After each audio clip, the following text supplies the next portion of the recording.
আসসালামু আলাইকুম ওয়া রাহমাতুল্লাহ। আজকে জুন মাসের ২৪ তারিখ। গতকালকে বাংলাদেশ আওয়ামী লীগের প্রতিষ্ঠাবার্ষিকী ছিল। সরকারের পক্ষ থেকে নানা রকম সতর্কমূলক ব্যবস্থা নেওয়া হয়েছে আওয়ামী লীগ যাতে বাংলাদেশে ফেরত আসতে না পারে, সেজন্য সরকার এবং বিরোধী দল প্রচণ্ড রকমভাবে তৎপর আছে। আমরা দেখেছি বাংলাদেশের সংসদে হাসনাত আবদুল্লাহ বা এনসিপির পক্ষ থেকে নানা রকম বক্তৃতা দেওয়া হচ্ছে, পত্রপত্রিকায় নিউজ হয়েছে। তারা মন্তব্য করেছে এরকম, বর্তমান সরকার অথবা বিএনপি আওয়ামী লীগের সবকিছু চায়, শুধুমাত্র হাসিনার পরিবর্তে এখন তারেক রহমান ক্ষমতায় থাকতে চায়। র্যাব তারা বিলুপ্ত করেনি, পুলিশকে সংস্কার করেনি, প্রশাসন সংস্কার করেনি, রাজনৈতিক দল এবং সরকারের মধ্যে একটা বিবাদ, মানে একটা ব্যবধান তৈরি করেনি। রাজনৈতিক দল এবং সরকার একই হয়ে গেছে, যার ফলে বাংলাদেশের জনগণ যে সরকারটা পেয়েছে সেটা দলীয় সরকার পেয়েছে, সেটা জনগণের সরকার হয়ে ওঠেনি। সাংবিধানিক প্রতিষ্ঠানগুলা আলাদা করে দেয়া হয়নি, সরকারের অধীনে রেখে দেওয়া হয়েছে, যার ফলে ৫৪ বছর বাংলাদেশ যেভাবে চলেছে, হাসিনা সরকারের সময় বাংলাদেশ যেভাবে চলেছে, বর্তমানে বাংলাদেশ একই রকম করে চলছে। কোথাও বাক স্বাধীনতা নয়, পত্রপত্রিকায় নিজস্ব কোনো মন্তব্য দিচ্ছে না। যেটা দিচ্ছে সেটা হচ্ছে তারেক রহমান কেন্দ্রিক, বিএনপি কেন্দ্রিক নানা রকমের প্রচার প্রোপাগান্ডা দেওয়া হচ্ছে। এখনো সোশ্যাল মিডিয়াতে নানা জায়গাতে আমরা দেখেছি নানা রকম জেলা উপজেলা ইউনিয়নের লোকজনকে ধরে ধরে পুলিশে নিয়ে আসা হচ্ছে সরকার বিরোধী কোনো রকম পোস্ট দেওয়ার কারণে। জেল জুলুমের শিকার হচ্ছে। বাক স্বাধীনতার কোনো কিছু বাংলাদেশে অনুপস্থিত দেখা যায়। সো উপস্থিত হলে সেটা ভালো জিনিস, কিন্তু অনুপস্থিত দেখতে পাই। আপনারা যদি ভিন্ন কিছু দেখেন সেটা ভালো। এখন ফ্যাসিস্ট হাসিনার সাথে বর্তমান তারেক রহমান সরকারের পার্থক্যটা কি? পার্থক্য অনেক কিছু। তারেক রহমান, আমরা দেখেছি হাসিনার সময়ে লন্ডনে তিনি বক্তৃতা দিয়েছিলেন, সেখানে তিনি বলেছেন বিএনপি এবং আওয়ামী লীগ এক না, বিএনপি এবং আওয়ামী লীগ এক না। তিনি নানা রকমের ডিফারেন্সিয়েশন করেছিলেন, এই কারণে এক না, এই কারণে এক না, এই কারণে এক না। কিন্তু জনগণের জন্য যে গণভোট, সে গণভোটের গণরায়কে অস্বীকার করে ১৭ বছর যেগুলো নিয়ে আন্দোলন করেছি, সেগুলোকে আমরা এখন সরকারের মধ্যে এসে সেগুলোকে আমরা দেন জ্ঞান হিসেবে মেনে নিয়ে আলটিমেটলি কোনো রকমের পরিবর্তন সরকার এবং শাসনতন্ত্রে না দেখতে পেয়ে আমরা আওয়ামী লীগ এবং বিএনপির মধ্যে খুব বেশি কি পার্থক্য দেখি? আমি ঠিক মতো দেখি না। আপনারা মন্তব্যতে জানাতে পারেন কোথায় কি কি পার্থক্য দেখতে পান। জ্বালানির দাম বেড়েছে, বিদ্যুতের দাম বেড়েছে, মূল্যস্ফীতি বেড়েছে, মুদ্রাস্ফীতি বেড়েছে। বিএনপি বা দলীয় নেতৃবৃন্দরা নানা জায়গাতে বসে গেছে, যোগ্যতার কোনো রকম বালা বিচার নাই। দেশের উন্নতি হবে কি হবে না তার কোনো বালাই বিচার নাই। আমরা দেখেছি সংসদে ৭০-৮০ জনের মতো স্বশিক্ষিত লোকজন এমপি হিসেবে বসে গেছে। আমরা দেখেছি যোগ্যতা ভিত্তিক কোনো রকম মনোনয়ন কোথাও হয়নি। সংসদ নির্বাচন যেটা হয়েছে সেটা পুরোপুরি হাসিনার একমুখী নির্বাচনের মতো হয়েছে। কলা গাছ, ডাব গাছ, গাব গাছ, যাকে ইচ্ছা তাকে বসিয়ে দিয়েছে এবং সেই এমপি হয়ে গেছে। প্রতিযোগিতামূলক কোনো কিছু হয়নি। সুতরাং আমরা দেখতে পাই যে বাংলাদেশ দিন দিন খারাপ থেকে খারাপের দিকে যাচ্ছে। এখন আপনারা ভালো কি দেখতে পেয়েছেন সেটা মন্তব্যতে জানাতে পারেন, যে এই জন্যে বর্তমান সরকার হাসিনা সরকার থেকে ভিন্ন। তাহলে সেটা বললে আমাদের জন্য সুবিধা হয়। এটা মনে রাখতে হবে যে আমরা ১৭ বছর হাসিনার বিরুদ্ধে কথা বলেছিলাম, ইউনূসের সময়ও বাংলাদেশের জন্য কথা বলেছি, এখনও বাংলাদেশের জন্য কথা বলছি। সুতরাং আমরা এমন কিছু বলছি না যে যেটা বাংলাদেশের বিরুদ্ধে যাচ্ছে। আমরা যেটা বলতে চাচ্ছি সেটা বাংলাদেশের পক্ষে যায়, বাংলাদেশের পক্ষে যাতে যায় সেজন্যই আমরা লড়াই করি, আমরা কথা বলি, আমরা সংগ্রাম করি। এখন বিএনপি এবং আওয়ামী লীগের মধ্যে আমরা আদর্শগত খুব বেশি ডিফারেন্স তো দেখি না। যদি ডিফারেন্স থাকতো তাহলে কী করতো তারা? শাসনতন্ত্রের মধ্যে সেটা প্রতিফলিত হতো। বিএনপি এবং আওয়ামী লীগের মধ্যে পার্থক্য, আদর্শগত কোনো পার্থক্য দেখি না। যে পার্থক্যটা দেখি সেটা হচ্ছে গিয়ে ক্ষমতার হাতকে লম্বা করার অপচেষ্টা দেখতে পাই। সেটা বিএনপির মধ্যেও ছিল, আওয়ামী লীগের মধ্যেও ছিল।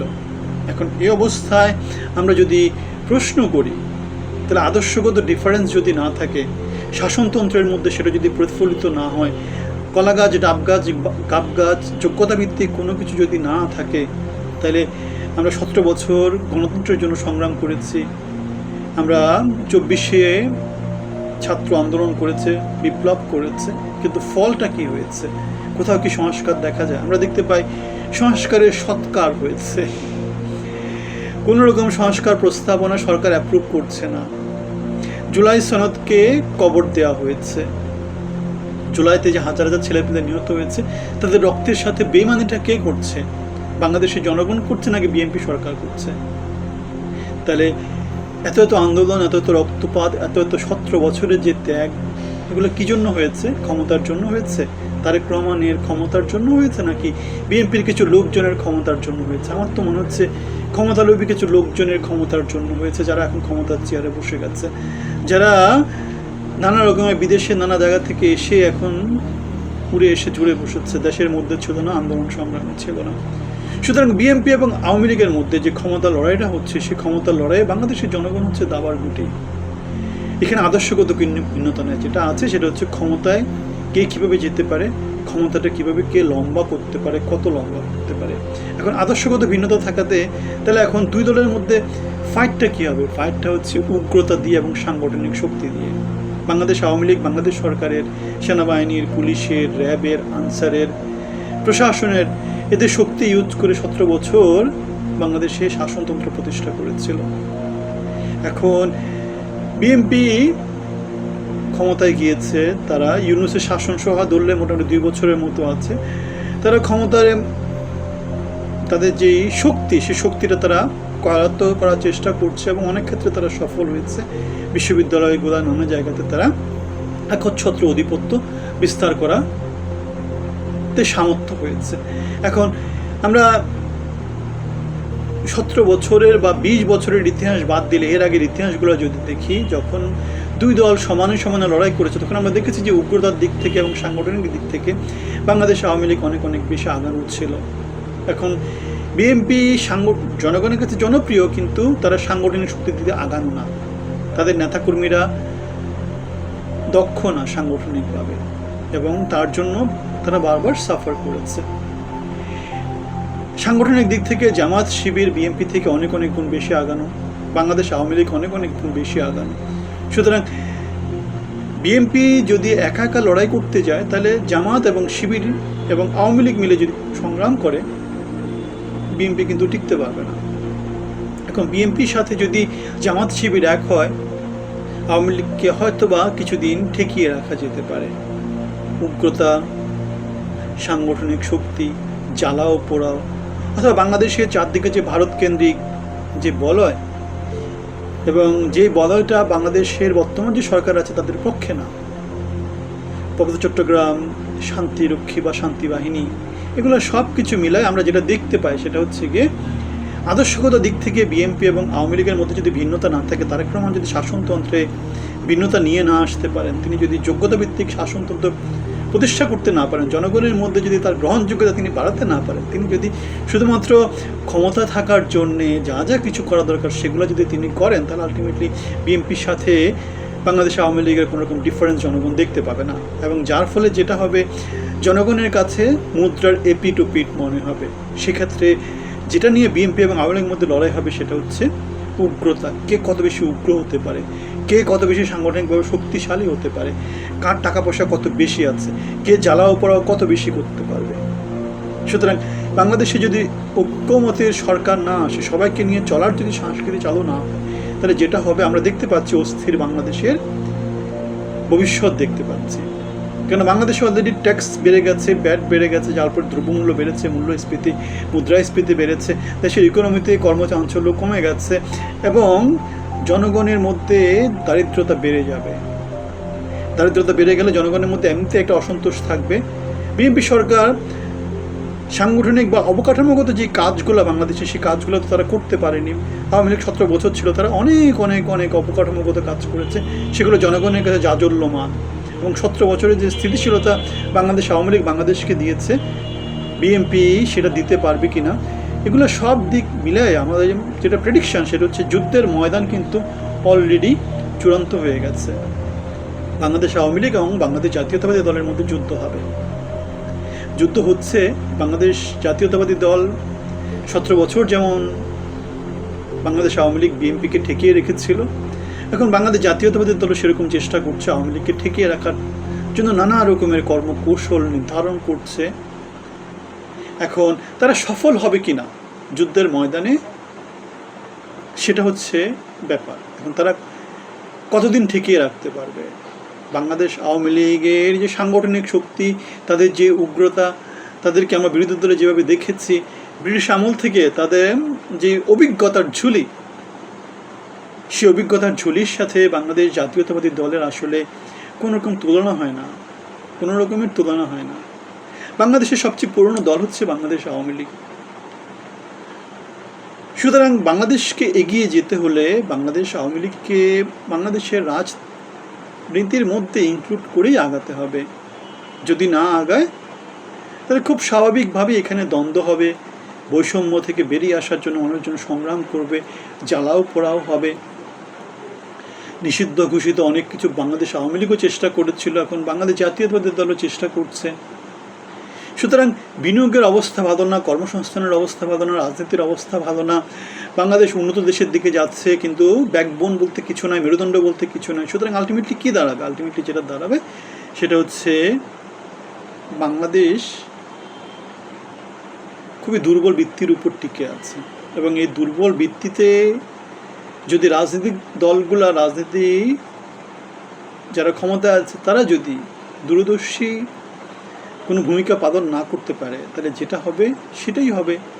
বাংলাদেশে আবার সেই 54 বছর যেভাবে চলেছে, 17 বছর স্থিতিশীলতা ছিল, সেই সংস্কৃতিতে আবার বাংলাদেশ ফেরত আসবে। হাসিনা ফ্যাসিজম দিয়ে 17 বছর শাসন করেছে। বিএনপির তো ওই সাংগঠনিক শক্তিটা নাই যে বাংলাদেশের ফ্যাসিজম প্রতিষ্ঠা করার মতো সাংগঠনিক শক্তি তাদের নাই। 17 বছর ধরে তাদের বিভাগীয় পর্যায় পর্যন্ত তাদের নেতা নেত্রীরা কোথাও সংগঠিত হতে পারেনি। পল্টনে আমরা দেখেছি তাদের কেন্দ্রীয় কার্যালয় কলাপসিবল গেটের মধ্যে রুহুল কবির রিজভী জুবুথুবু হয়ে বসে থাকতো। 18 মিনিটের মধ্যে 28শে অক্টোবরে পুরো পল্টন ময়দানে 20 লক্ষ মানুষকে খালি করে দিয়েছে। এখন বাংলাদেশ জাতীয়তাবাদী দল, বাংলাদেশ আওয়ামী লীগ যদি একই রকম করে সংগঠিত হওয়ার চেষ্টা করে, তাদেরকে সেভাবে করতে পারবে কিনা সেটা এখন দেখার বিষয়। বাংলাদেশের এখন সরকারি দল এবং বিরোধী দল দুজনই কিন্তু বাংলাদেশ আওয়ামী লীগের বিরুদ্ধে আছে। বাংলাদেশ আওয়ামী লীগ সেটা জানে। এখন আদর্শগত দিক থেকে ভিন্নতা না আসলে, দেশের মধ্যে সাংবিধানিক সংস্কার যদি না আসে, গণভোটের গণরা যদি সরকারের প্রতিফলিত না হয়, জনগণের ইচ্ছা যদি সরকারের মধ্যে, শাসনতন্ত্রের মধ্যে প্রতিফলিত না হয়, যোগ্যতাভিত্তিক সমাজ যদি প্রতিষ্ঠা না হয়, চোর ডাকাত বদমাশ দিয়ে আলী বাবা 40 চোরদের শাসনতন্ত্র যদি থাকে, তাহলে সেখানে বর্তমানে যে আওয়ামী লীগ বিএনপি সরকার আছে, তার সাথে আওয়ামী লীগ সরকারের ডিফারেন্সটা আমরা খুব বেশি দেখি না। যার ফলে আদর্শগত ডিফারেন্স যদি না থাকে, জনগণের মাঝে হেলথ কার্ড, ফ্যামিলি কার্ড, এইগুলো দিয়ে আসলে খুব বেশি দিন টিকে থাকতে পারবে না, খুব বেশি দিন টিকে থাকা সম্ভব না। সুতরাং সরকার এবং বিরোধী দলের মধ্যে বাংলাদেশ নিয়ে দীর্ঘকালীন চিন্তাভাবনা সূচনা হোক, ক্ষমতার রাজনীতি থেকে বেরিয়ে এসে জনগণ কেন্দ্রিক রাজনীতি করা শুরু করুক, সেটা আমরা বাংলাদেশের রাজনৈতিক দলগুলোর কাছে চাচ্ছি, দাবি করছি, সরকারি এবং বিরোধী দলের কাছে দাবি করছি, সরকার এবং যারা শাসনতন্ত্রে আছে তাদের সবার কাছে আমরা দাবি করছি। নয়তো বাংলাদেশ 54 বছরের যে অপসংস্কৃতি, সেটা থেকে বেরিয়ে আসতে পারবে না, সবসময় জ্বালাও পোড়াও মধ্যে থাকবে। 17 বছরের স্থিতিশীলতা দিয়ে বাংলাদেশ যেটা অর্জন করেছে সেটা হাতছাড়া হয়ে যাবে। আপনাদের সবার জন্য শুভকামনা, ভালো থাকবেন। আসসালামু আলাইকুম ওয়া রাহমাতুল্লাহি ওয়া বারাকাতুহু।